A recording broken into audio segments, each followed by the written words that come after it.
Making homemade ice cream is a great thing to do as a family. It makes great memories and also tastes good. Starting with the basics, ice, nice solid ice. Takes about 8 pounds, one 8-pound bag plus a little more. I like using the mix from Country Frozen Desserts.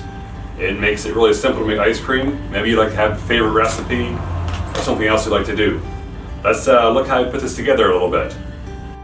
This mix calls for 3 quarts of milk, 1 3/4 cup white sugar, 1.5 cups of heavy whipping cream, a tablespoon of vanilla, and a package of mix. Mix that all together, and that's all you need. No eggs, no cooking or prep work other than that. And it's also FDA approved for selling in fundraisers and such. When you put your tub together, make sure the can is inserted on top of the center pivot point and not off to the side. Also, when you take the dasher, put the dasher into the can, make sure it is seated firmly. Otherwise, it won't fit together properly. Now we're ready for the good stuff.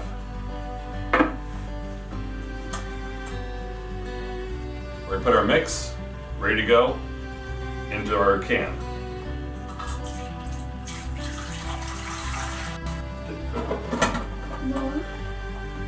We have the mix in there.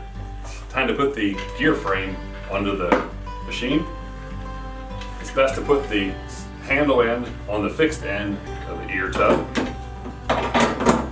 Turn it a few times, make sure it's engaged properly. Close the latch. Now we're ready for the ice. When adding the ice, we want to fill it about 2/3 full of ice before we add our salt, and then finish filling it to the top of the rim of the can with ice.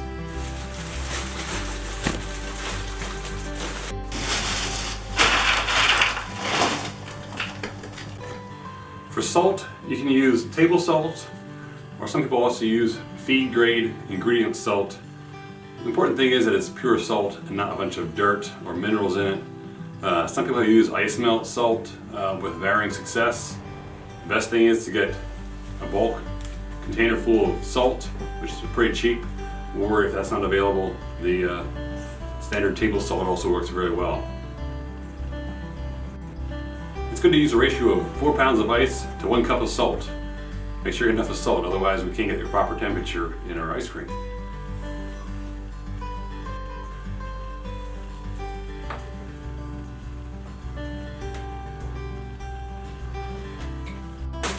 Now we're going to fill the rest of the way to the top of the can with ice, and then more salt.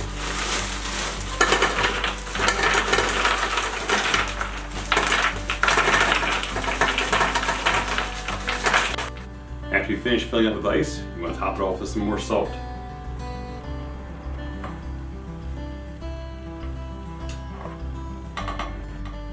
Right now we have about 8 pounds of ice in there and 2 cups of salt. Let's see how that works.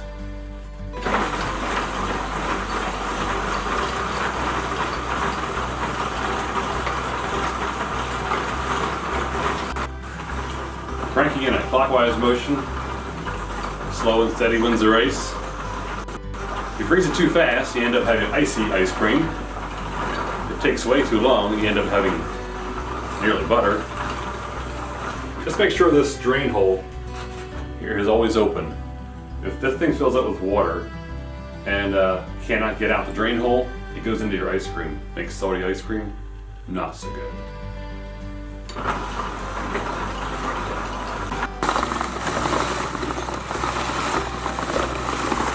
At this point, we have it going about 12 minutes. We use about 9 pounds of ice and 3 cups of salt. You can start seeing the mixture set up already, and as it goes through this triple motion action in this Immergood ice cream maker, you can see it mixing it in many different directions. It's a good creamy texture for it.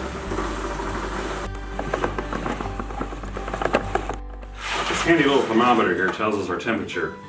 Right now we're about 20 degrees in the tub here in the brine solution.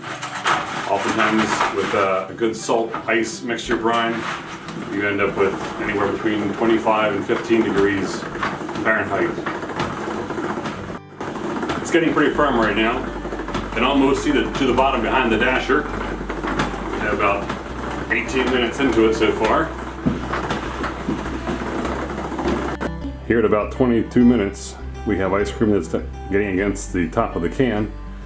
Thanks to the clear lid here in the Immergut ice cream maker, you can see what's happening inside. I think it depends on who it is, they say it's when it's done.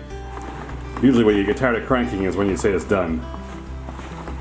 About 10 pounds of ice, 3 cups of salt in here, and so far this has been taking us about a little over 20 minutes.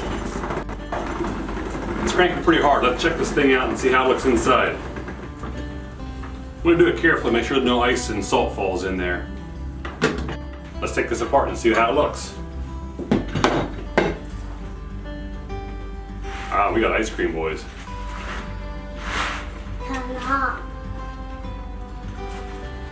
I'd say that's pretty good. What do you say?